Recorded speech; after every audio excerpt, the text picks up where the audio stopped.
Hello, listeners. This is Jesse. This is Greg. And you're listening to Spoilers Are Good, Actually, the podcast where we revisit some of our old favorite shows and talk about how knowing the ending affects our experience the second time through. Today we're watching Avatar: The Last Airbender, Book 2, Episode 1, The Avatar State. The way this podcast works is that there's a non-spoiler section at the beginning and a spoiler section after that. The non-spoiler section assumes that you have only watched the show up until the current episode, while the spoiler section will assume that you've watched all of the show, including any spin-offs, The Legend of Korra, anything that you may have come in contact with that's related to Avatar: The Last Airbender is fair game. We will have a little section in between, makes it clear that there's a difference between the non-spoiler and spoiler section. We highly encourage people to stay for the spoiler section. It is called Spoilers Are Good, Actually. They're good. And one quick content note. Avatar: The Last Airbender is a kids show, but this is not a kids podcast. While we won't be going into any more mature or adult themes than the show itself does, we will be using adult language, so listeners be warned. Feels like it's been a month since we last watched this show. Has it been that long? It's been about that long. Wild. Yeah. Man, I'm very excited for season 2. We start off with a bang showing she whose name could not be said before, but is now. Finally, I'm so glad not to have to bleep out Azula's name anymore. That was so unnecessarily stressful. It was really funny. Like, we had finished the episode, and Jessie was like, did they even say her name at all this episode? And you could see in her eyes, like, please don't make me have to bleep out her name again. Please don't make me have to bleep out her name again. We had to go through several times. Like, each and every scene that we saw Azula in, we had to go back and, like, see. Because, like, the first one, I'm pretty sure they don't say her name at all. They just call her Princess, right? Yep. I think there's just, like, we didn't look all that hard, but we found only one scene where Zuko offhand says Azula. He says his sister's name. and thank God for that.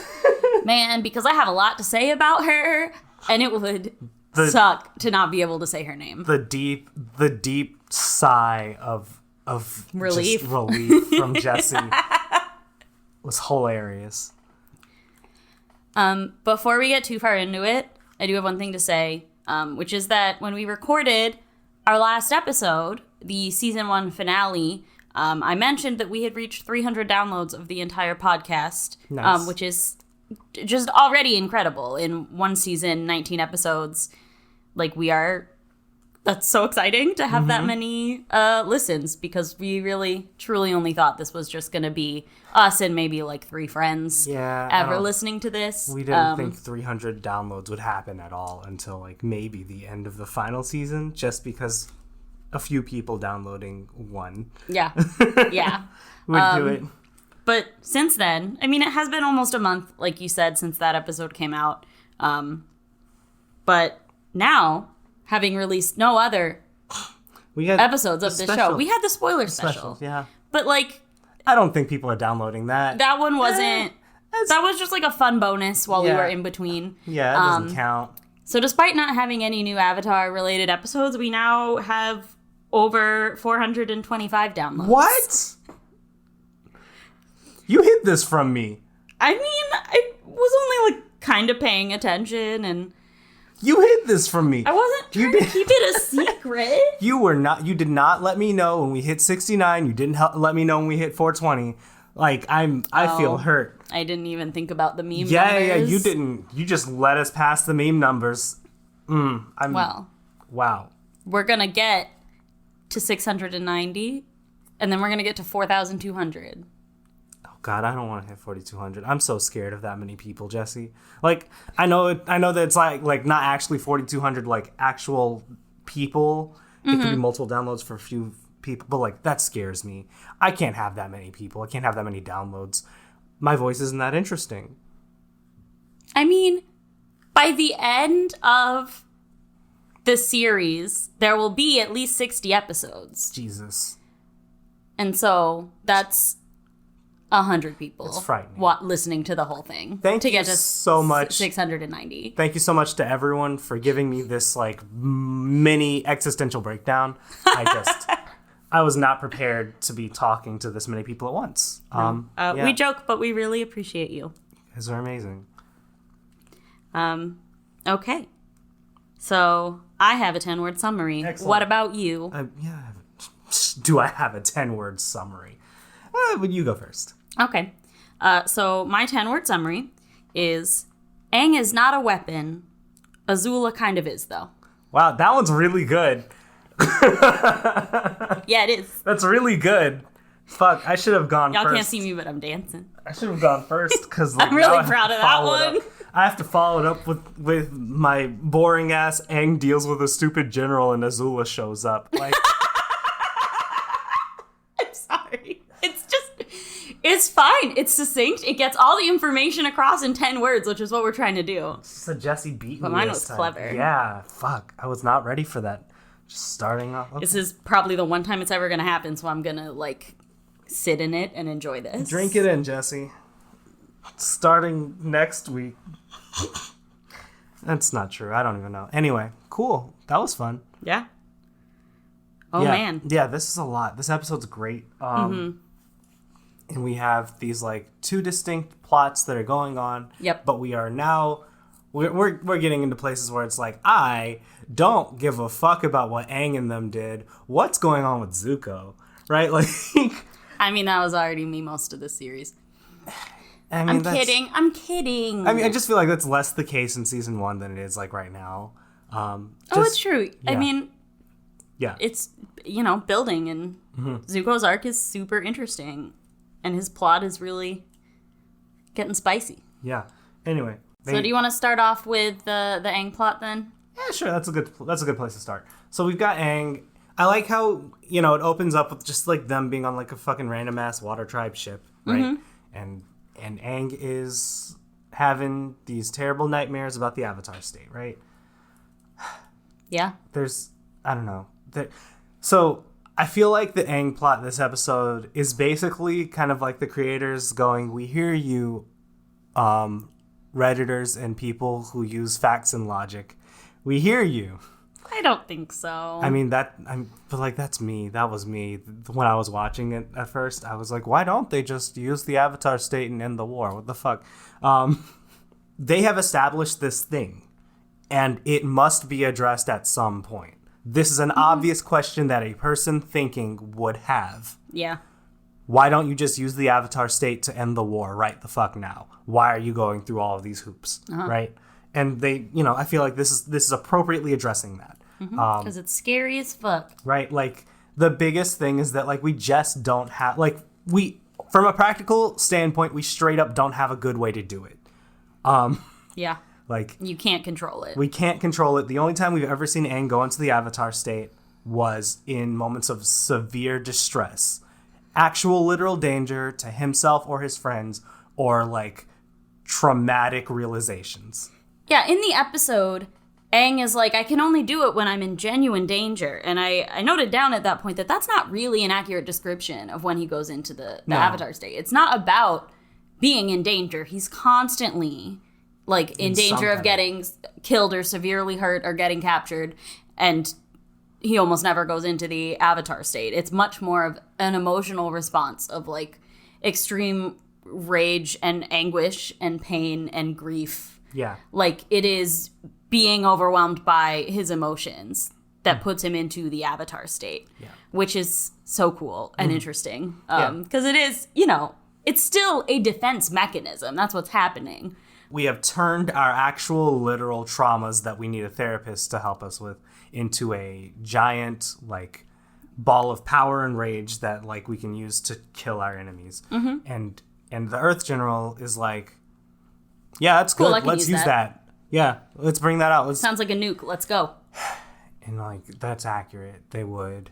We love military. Yeah. Something else I thought was interesting is that the design of that military office where they're meeting with him looks a lot like the throne room at the Fire Nation Palace. It's got the same layout with all the columns down up until this raised platform where he sits. I didn't even notice that. But and that was just, obviously, they've got their architectural style differences, but there's still this general layout to make it seem more imposing and help emphasize the power dynamics. Yeah. I thought that was cool because it played along with this whole this side of the war is also, like, kind of fucked up. Yeah.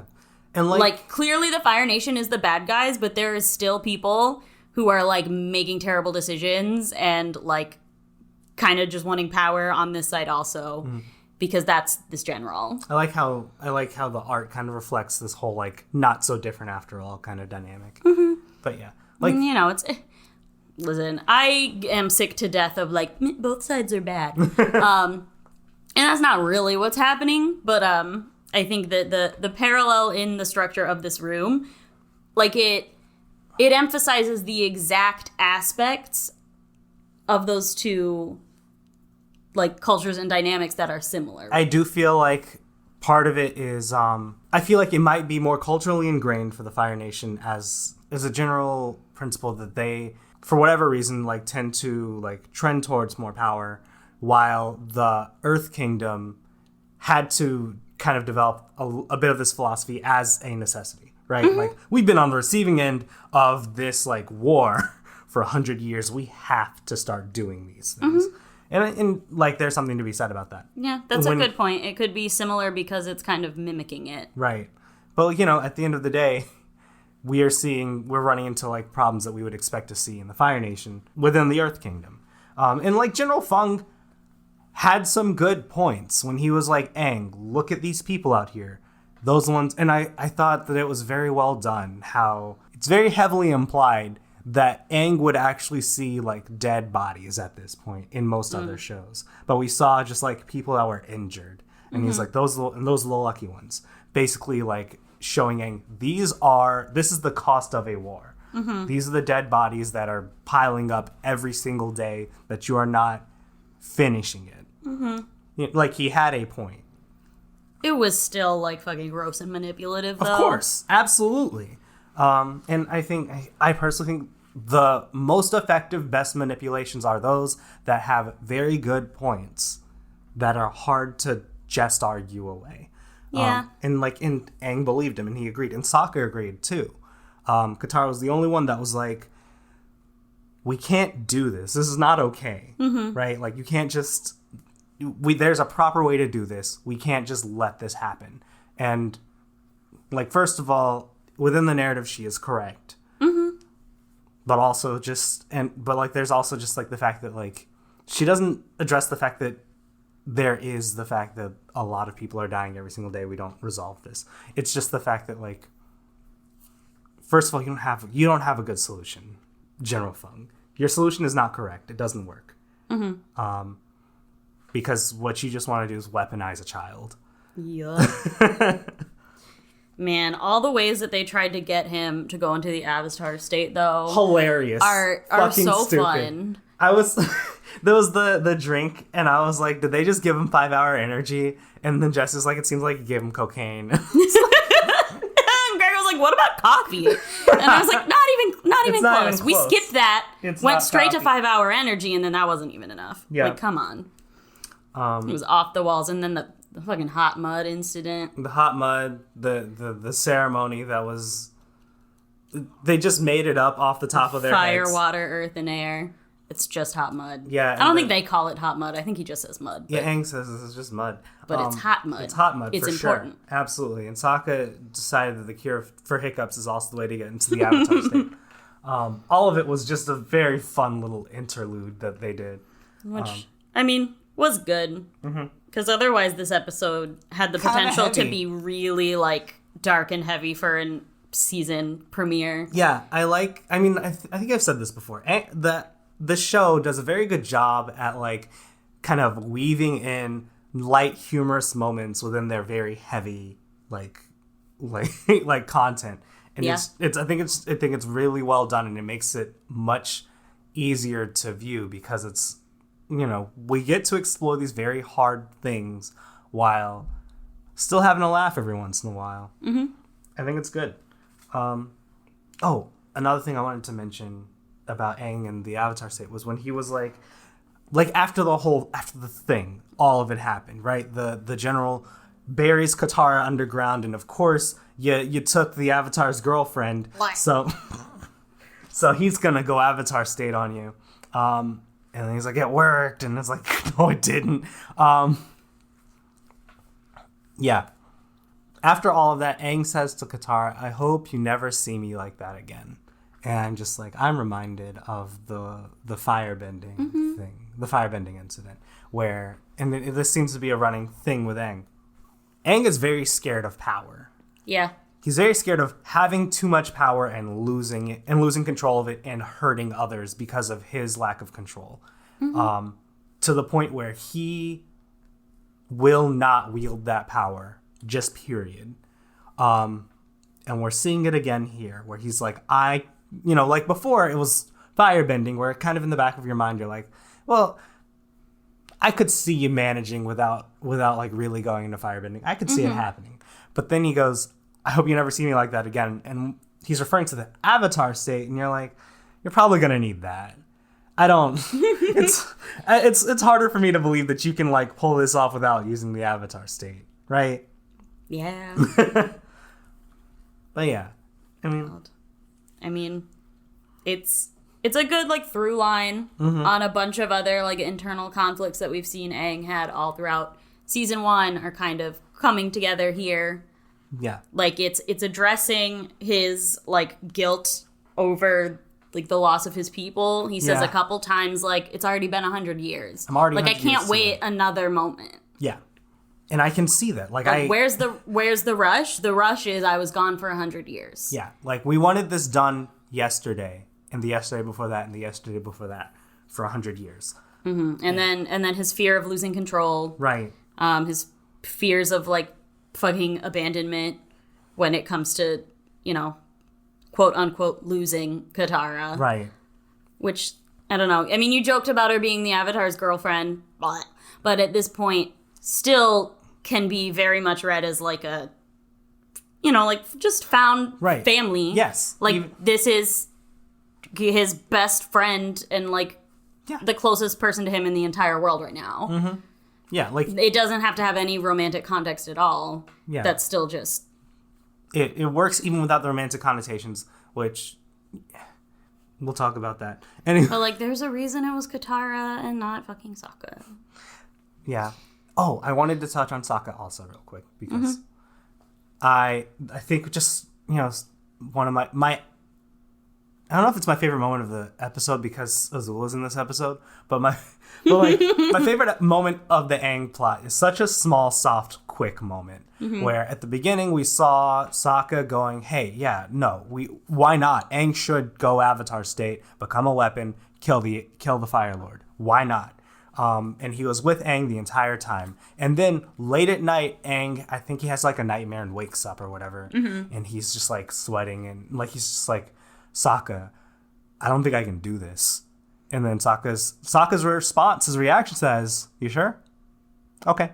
And that's it. Like, that's literally it. He accepts Aang's decision without a second thought. Like, the only thing is, are you sure about what you're doing? Yeah, I trust you. I believe you.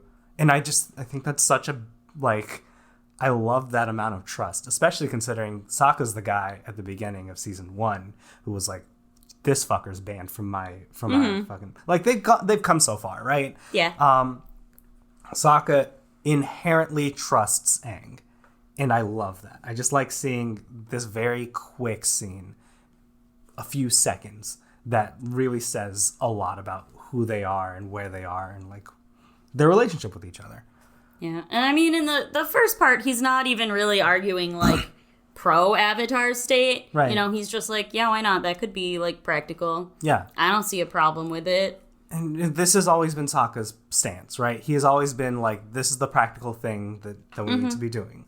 But like he also recognizes that that's not always the best way to handle things. Yeah. So, but that was it. Like that's all I've got as far as Sokka and really this general plot. They resolve their issue. They leave without escort. Thank you, an escort to Ba Sing Se. Omashu. Fuck. Without an escort to Omashu. Mm-hmm. You repeat that like I'm not going to leave your mistake in there for everyone to hear. No, I just repeated that because that's what I was going to do. I know that you always take out my mistakes and take out your mistakes and leave mine in. I get that. If possible. If possible, yeah. Because I'm the funny one. Anyway. Sure. Katara doesn't do a lot in this episode besides being the moral an object. She is the moral rock of the group, and so she just like emphasized that viewpoint, but couldn't do much as far as like actually making that happen, Yeah. She was like, you guys made your fucking decision. I'm not going to watch you turn yourself into a human weapon. Mm-hmm. And then she went out when Aang had made his decision and was the reason why Aang went Avatar State and resolved that plot. That was Katara. But she got her Oasis water. So yeah, what I like most about Katara was kind of her. She has a small little emotional journey through this episode. I don't think that she's necessarily like lying when she goes on about like, you have to do this the right way and like you're taking shortcuts isn't gonna be good, like you're gonna regret it, right? But like something about that like feels a little off for her to be like so intent on the like tradition, Oh, yeah. But then later she kind of opens up about like why she's really upset about it, which is that like it's really fucking scary and painful to watch you like that. This is about like me being worried about you and me, being your fucking mother and like being your friend. And it's about, her historically having to be the one who like emotionally cares for him in those moments, and that is a lot of like pressure and stress and pain for her to go through. First of all, she wouldn't say that out loud in front of like the general, right? Like the reason why Aang shouldn't do this is because I'm very concerned about like it's very hard to watch him go in that state. Like she's not gonna tell him that. She's gonna be like, she's gonna say the tradition thing because that's the thing that she thinks he'll listen to. I mean, they had that conversation privately in the like bunk room. Oh, I thought that you said to the general like there's a right and wrong way to do this. I mean, I think she says that to him too, but like I'm specifically thinking of when the three of them are like in their bunks. Oh. And she like storms out because she's like, this is wrong and you know it. Mm-hmm. Okay, yeah. But it's less about her really believing that and more about like her being afraid and her not wanting to go through that emotional pain. Yeah, and it's actually really significant that she said, I'm not going to like watch you guys do this because of the fact that she is their escape valve for when Aang goes into the Avatar state. If she's actually not attending and not watching, then you don't have your safety button for if Aang is uncontrollable in the Avatar state.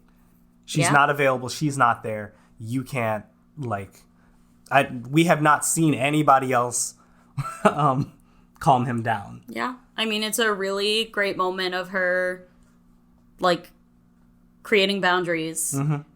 And it's, it's not her saying like, you have to do this or trying to tell him what to do. It's like, I don't agree with you. Like, you are a person who can make your own decisions, but like, I don't support it and I'm not going to be there. Yeah. And then, she waffles on that and comes out and things go to shit when she breaks those boundaries. Yeah. So yeah, I liked Katara in this episode, even though a lot of it kind of treats her like an object and is really using her as a part of like Aang's plot and Aang's journey, which is annoying. But the little bits that she does have are really good. Yeah. We also learned that if you are in the Avatar state and you're killed, all of the avatars die forever. Oh, yeah. We got Roku showing up out of that temple again. Just randomly. I don't quite understand the conditions under which Roku can contact Aang, but it's fine. It's not that important. I don't quite understand why Roku didn't bring that with him as instruction manual for the Avatar state first time, but it's fine. It's time Aang learned. Aang needs to know now. He knows now. We needed to know now, as the audience, is truly what was happening. Roku's like, it's time you, winks at the crowd, winks at the camera, learned. And knocks on the fourth wall. Are you listening? You specifically. Need to know this bit of lore. Aang's like, well, who are you talking to? Don't worry about it. All right. let's move on to the Zuko plot. Yeah. Man, my boy is so stupid. He's so easy to manipulate. Azula didn't even have to fucking do anything. No, she showed up and gave him exactly what he wanted his whole life. She showed up and was like, yeah, Dad said you can come home. And he was like, really? Yeah, I mean, it's because, it's what he's wanted for 3 years to the day. Like, she showed up and gave him exactly what he has wanted his whole life. And he was not willing to question that or allow someone that knows better to, like, inject even the smallest amount of skepticism, because he's still, at the end of the day, a child who wants his father to love him. That's it. That's all. So, of course, when his sister comes in and says, yeah, that's exactly what's happening, he's like, great. It's just so funny to me that she doesn't even have to make up a scheme. No. She doesn't really come up with a bunch of lies. Just like, yeah, he changed his mind, you can come home. Something about, like, I don't know, people might want to overthrow us, so, like... Yeah, like, I imagine she might have had, like, backups somewhere. Like, she might have had, like, backup ideas and schemes and shit, but she was just like, no, the first one worked, it's fine. Yeah. But... Because she's just... I was going to say it's because she's just that good, but it's not. It's because Zuko is just that baby. A little bit of both. Let's talk about how good Azula is. The most iconic introduction scene you have ever fucking seen. The Tides speech is so... It just so well encapsulates Azula as a character. Yep. This person who, without blinking, batting an eye, or changing her cadence, will threaten your life to get you to do exactly what she wants. And the way she says it, you know that she is not joking. Yeah. She's not bluffing. She's literally threatening to toss this man overboard if they don't pull them in. It's very clear. You can see it in her eyes. Yeah. I thought that there were several good kind of character-defining moments for Azula here. That was the first one, right? Yeah. The second one... I don't know if it's the second one. Anyway, another one was when the show randomly decided to, like, remind everyone that people do bend lightning. In case you forgot that one moment when Ira redirected lightning. Yep.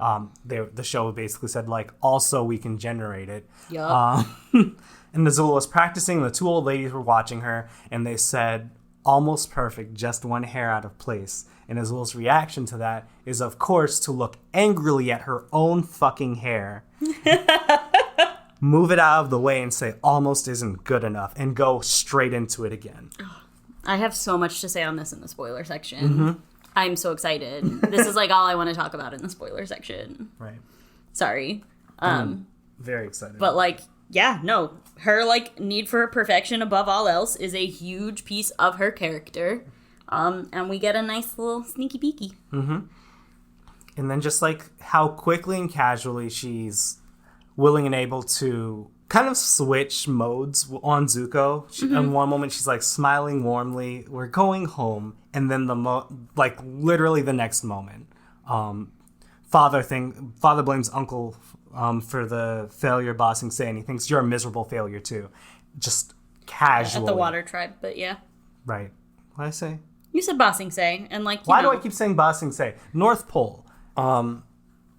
He also blames him for... I mean, bossing. Yes. Yeah. Because this time it was about the Northern Water Tribe. Yeah, I mean, like, and she... Just this, like, casual cruelty that she was able to, like, inflict upon her. Honestly, I don't think she's that great of an actress. I think it was just that she was saying what Zuko wanted to hear, so he was purposefully ignoring the fact that she was suspicious as fuck. That's very true. That's very true. That, like, plastered on thing. Fucking creepy porcelain doll smile. Are you sure? Are you sure it's not just the music that you... Oh, her music is so good too. I mean, like, it's some horror movie shit. Yeah, it's very, like, simple and quiet, but absolutely, like, menacing. And it's like sharp and exacting and, like, intricate. And I think that fits her character really well. Yeah. Like, most of what we hear is just that, like, small, like, chiming melody. Yeah. And that, to me, is, like, her razor-sharp nails.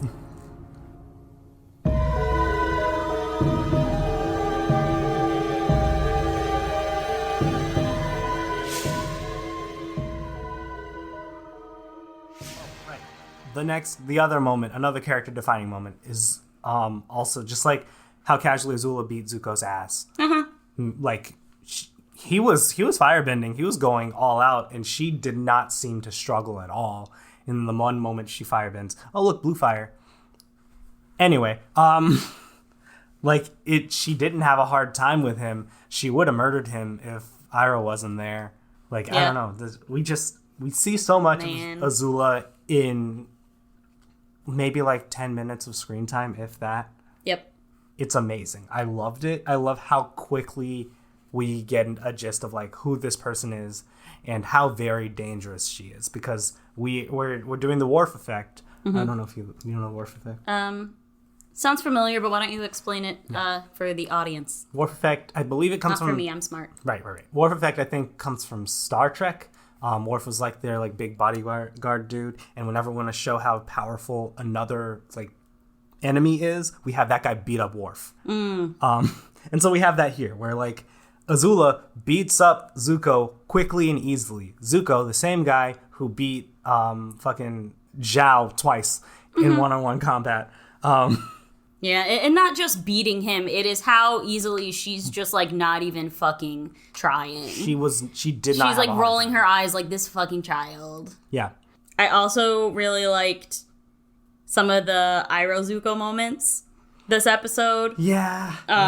Like, Iroh finally, like, fucking losing it a little bit and just saying, I care about you. Fuck your fucking father. Doesn't matter what he thinks. Like, I am here, why can't you see this? Yeah. And then, of course, Zuko is a little brat because he has grown, but not that much. Yeah. And then when he is going down to the ship and then Iroh comes behind him. Yeah. And Zuko's like, you came! He looks so happy. Yeah. He has just got the dorkiest fucking smile on, and it is so cute, and I love it, and I just want to squish his little cheeks. Yeah. So, yeah, I think that is all I had to say in this first half of the podcast. So let's go ahead and get into the golden fuck. Golden fuck. Before we get into the golden fuck, we got to talk about who won last season. Yeah. So Jesse tallied these things. I did. By that I mean I tallied these things. All right, so let's go from the bottom up, leading towards first place. So honorable mentions. There were some characters who only got one kind of one-off golden fuck, and that is the painter on Kyoshi Island. Right. Appa in the subtitles. The fish ain't meat sailor. And then General Zhao one time. Katara got 2. Aang got 3. Zuko got 3. Zuko, I think, gets a higher placement than Aang, though, because 2 of Zuko's 3 were... One of them was the finale, one of them was the premiere. Yeah. And those are both, like, double episodes. I think your golden fuck has more weight for being the best one out of that full hour. Yeah. So... Definitely. So he beats Aang in the tiebreaker. But the winner, by a long shot, honestly, of season 1. 6 golden fucks. 6 golden fucks goes to Sokka, fuck it all, of the Water Tribe. So, that is season 1's winner. Of course, we will keep up the tally through seasons 2 and 3. And, I don't know, maybe one of our other favorites can come back. Maybe. Probably not. Or maybe there will be a new contender. Maybe. Anyway. Okay. So do you have nominations for this episode? Yeah, I got 2 of them. First one is I saw him. General Feng was just like maniacal when he like finally got Aang to go Avatar state. Mm-hmm. So he's like, I did this and it worked, and I'm like, and it fucking worked. Like, it was so hard for me to remove that from my mind, so I had to put that in there. That would be pretty funny. That was my first one. Do you want me to tell you the second one, or do you want to say your first? Tell me your second one. Okay. My second one is Aang's immediate reaction to that, which was, you're out of your fucking mind. Where, like, General Feng was like, we just have to try it again, but this time we'll do this, and then, like, Aang's like, you're out of your fucking mind, and then Sokka hits him with the his weird mallet thing. And Yeah, that's his boomerang. his club. No, I thought it was his club. Probably hit him with the end of his boomerang. He probably hit him with a boomerang. Honestly, I don't remember things. Anyway, those are my two. They both happened at the end of the episode, and they were both in the Aang plot. Fun. I also have two. My first one is pretty early in the episode, when they are originally talking to General Fung. And he just goes, well, so it's decided. We're gonna do this. No. And Katara just goes, nothing's fucking decided. I think that would be fun. I think that would be good. Because she just has that energy of just, like, incredulous, like, no, it's fucking not. What are you talking about? I mean, she was right, though. Like, why did you suddenly just say it's all decided? What the fuck was that? I see that, for sure. Okay, and then my second one I think is even better. And it's, don't fucking interrupt, Uncle. Yo, are we going to continue to say fuck to Uncle? Yeah, I think it's funny to add Azula to this trend. Everyone says fuck to Uncle now. We're going to have to get a compilation just like of everyone saying fucking Uncle. But yeah, she just snaps it. Yeah. That's the one time. There's a lot of times where I feel like she kind of could say fuck, but, like, she's too composed and precise for that. Yeah, no, I think you're right. I think it is a rare moment to have Azula actually say fuck. And I think that in this PG-13 theoretical one, this is the only time the entire episode where Azula would say fuck. She would not say it at all ever, like, throughout the rest of the episode, but here and only here she would. Yep. So my favorite of my two was General Fung. It fucking worked. I agree. And then I also like the Azula one, and honestly, I'm kind of split on the two. Do you have a favorite?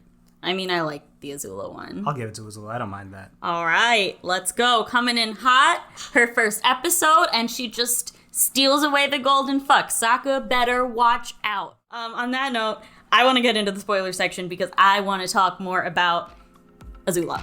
We love her. Let's go. All right.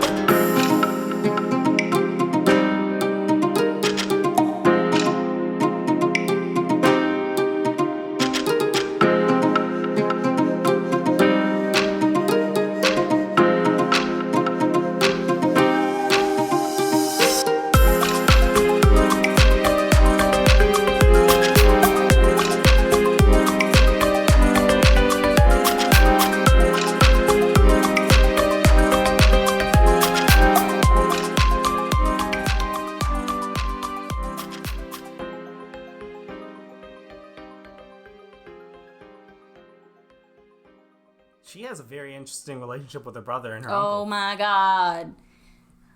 I just want to... Oh, she's so good. Azula is one of my favorite fucking characters.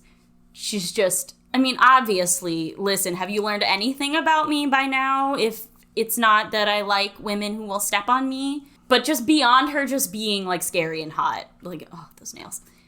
She is so interesting and complex. And, like, I have so much love for her. Because, you gotta remember this whole time, she is only 14. Yep. She's younger. And she was left by herself without her mother or Zuko there. And it was just Ozai. Yep. He was the one influence. And that's gotta be absolutely terrifying.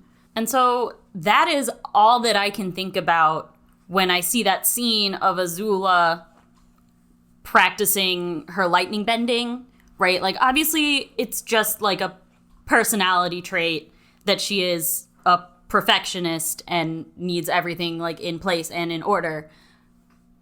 But also, like, that's just, I think, a symptom of the environment that she has been in. Because you gotta remember, she has been alone for 3 years with Ozai. Alone.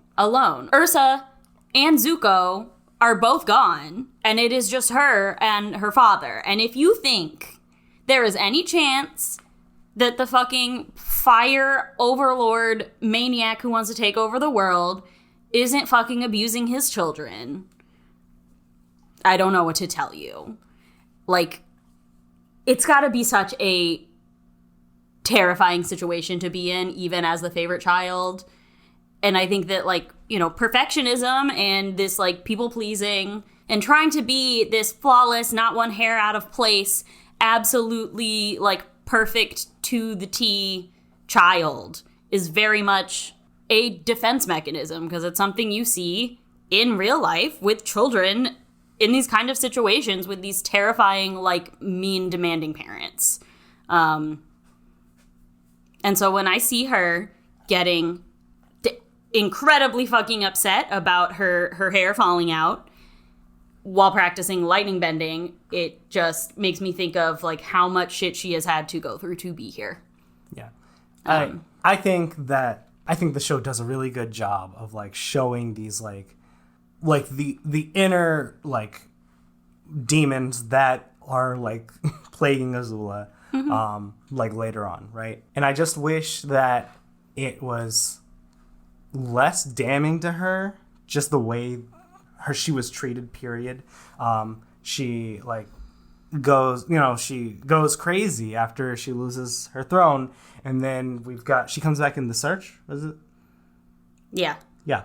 Comes back in the search, and she's still conniving and crazy. Yeah, like, her canon storyline in the original series is very good. I always want more nuance and more, like, empathy for her, but it's still very good. And it leaves it in a place where, like, she could be at a turning point after having, like, her fucking breakdown in the finale. But no, the entire, like, post-canon comics, everything, she's just still crazy, and she's evil, and she's, like, out of her mind, and kidnapping people, and starting secret societies, right. And, like... And that's... It's so unfair to her. Yeah. I mean, like, you know, there's always something to be said about the fact that not everybody gets better, right? Like, not everybody, like, reaches this level where they realize that they need to make a change, and they can and they will. It's kind of a shame that we have this very rich character with, like, very rich, nuanced character who's got all of these, like, things that we can explore, all this turmoil that she should have, that we can look into and see how they affect her in many different ways. And we just said, the evil wins. The evil won out, and that's all it is. And, you know, luckily it doesn't affect the original series, right? Like, it doesn't actually do anything to the original series, but that's her post-canon iterations are disappointing to me because I wish they could have done more. It would have been more interesting to see a repentant Azula. Let Azula go through a similar fucking redemption arc that Zuko goes through, right? Yes, it's what she deserved. I think it's big. I think it's big that you point out that she was with Fire Lord Ozai by herself for 3 years. She didn't have Ira with her. She didn't have her mother with her. Her mother thought she was a monster, or at the very least, that is what she got out of that relationship. Right. Right? Like, even if that's not the truth, that is what Azula has carried with her all the way to the beach episode. Yep. She has to be perfect, because if she's not perfect, if she doesn't become perfect, she becomes Zuko, who is, as far as she has been raised to believe, a failure. The actual worst thing that she can become is Zuko. That's what her parents, that's what her father has taught her. Father. Yep. Put big quotes around that. The guy that contributed her the sperm DNA donor. Right? Like, but what we have here is a person who has been honed into a very powerful weapon. Mm-hmm. And she's very good at what she does. Yep. It's amazing. She is remarkable. She evokes fear and respect and awe. And that is exactly what you want in a character that's coming into season 2 that you know is going to cause problems from here on out. Yep. The show is straight up like, Zhao was a fucking joke. Zhao was a fucking joke. It's so cute that y'all took him seriously. We have Azula now. Yeah. Kind of a tangent, thinking about her hair. Mm-hmm. It's one of the many little bits that we get about the symbolism of hair for the Fire Nation. Yes. Because I think it's notable that it is specifically, like, her hair that is out of place. Not like she did the stance a little bit wrong, or like right. Her shoe came untied, right? It's her hair. Those clown shoes that they have in the fire. Oh my god, they're so funny. I love them. Everything's got to be sharp. Sharp and pointy. Like a Fire Nation battleship. Stop. Stop. So we see Zuko and Iroh cut off their, like, ponytail and top knot at the end of the episode. Yep.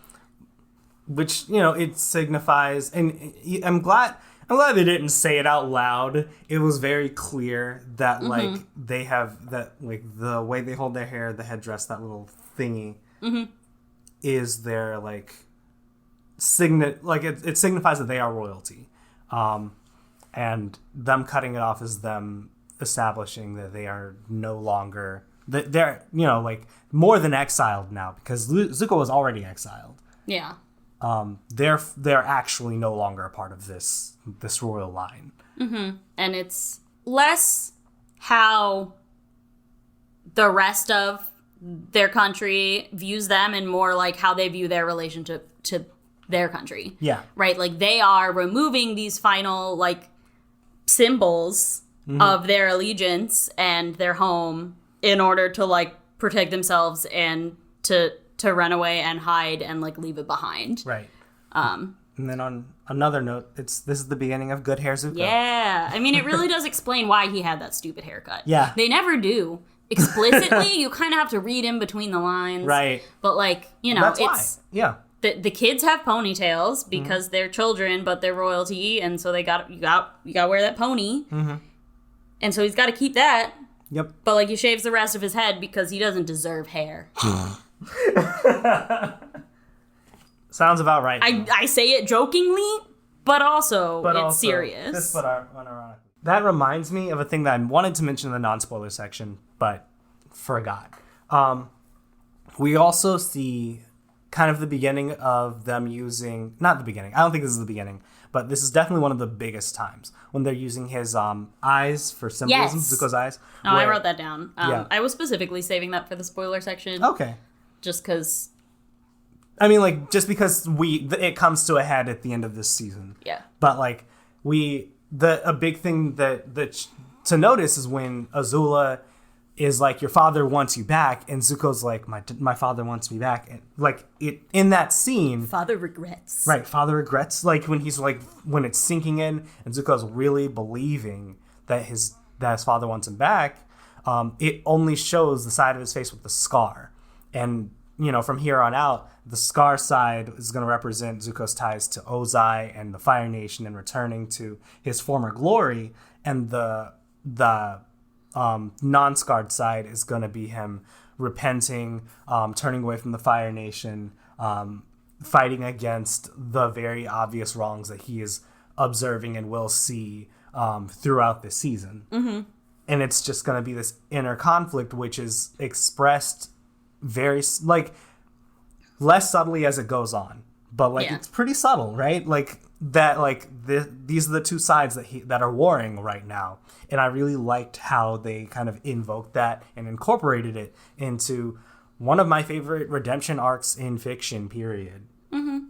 Yeah, they've been kind of doing it the whole time, occasionally, but it really, in this episode, it starts being pretty explicit. Like, it cuts down half of his face in that one scene right before he, like, yells mean things at Iroh. Right.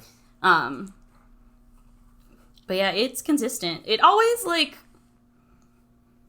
I don't know, confused me a little bit, or, like, didn't sit completely right that, like, the scarred side was the bad side, especially because as he grows, he learns to, like, accept and be proud of his scar as representative of, like, him being true to himself. Yeah. But I think it's mostly, like, when you see his scar, he's dealing with, like, his internal scars. Yeah. It's an outward reflection of his internal conflict. It's not like, this is the ugly side, so that's when he's evil. I mean, like, that's what I thought it was.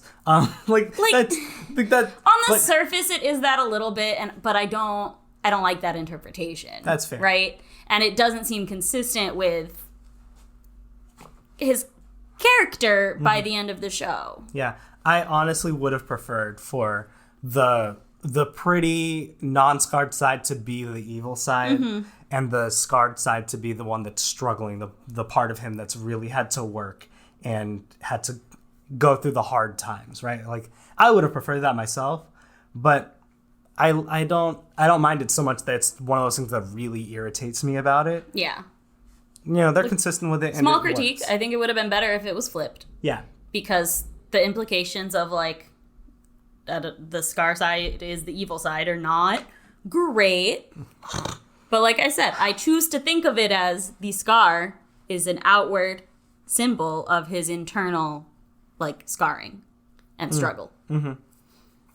Yeah. We do have a few small things that get introduced in this episode kind of subtly that are going to come back throughout the season. Like the Spirit Oasis water. Yeah. We see Zuko's knife when he's cutting off his hair. Mm-hmm. Obviously, the lightning bending is not a small thing, but like that is, we're gonna see again. You know, reintroduced. Well, no, we saw the redirecting before, but the actually producing it is another. Is introduced for the first time. Blue fire, also. Blue fire, which is just a bunch of these details that are gonna become important are all just kind of introduced without much explanation or like pomp and circumstance. Like they're just there. They exist. Yep. Specifically, his knife is what made me think of that. I was like, oh yeah, no, that's the knife. Yep.